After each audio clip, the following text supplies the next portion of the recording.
ከዕለታት በአንዱ ቀን እነ ቪክረም አማጽያኑ ከነዋሪዎች ጋር ተመሳስለው ከተማዋን ለመቆጣጠር ጦር መሳሪያ ለማስገባት እንቅስቃሴ እንደጀመሩ መረጃ ይደርሳቸዋል። ከዛም የከተማው መግቢያ ኬላ ላይ በመሄድ መኪናዎችን አሰልፈው ፍተሻ ይጀምራሉ። ለረጅም ጊዜ የተደረደሩትን መኪኖች እየፈተሹ አሳለፉ። ምንም ነገር አላገኙም። ስለዚህ የደረሳቸው መረጃ መጀመሪያ ላይ የውሸት ይመስል ነበር።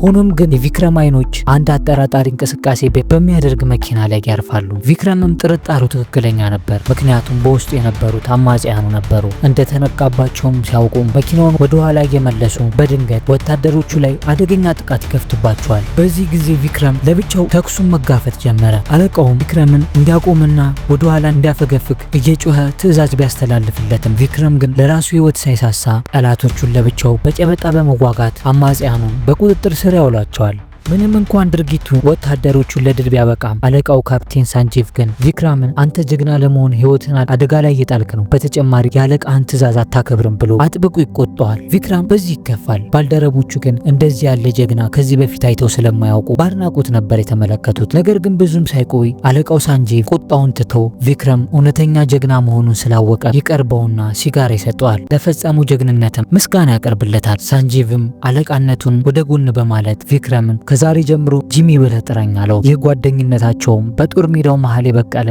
ታላቅ ወንድማማችነት ሆነ።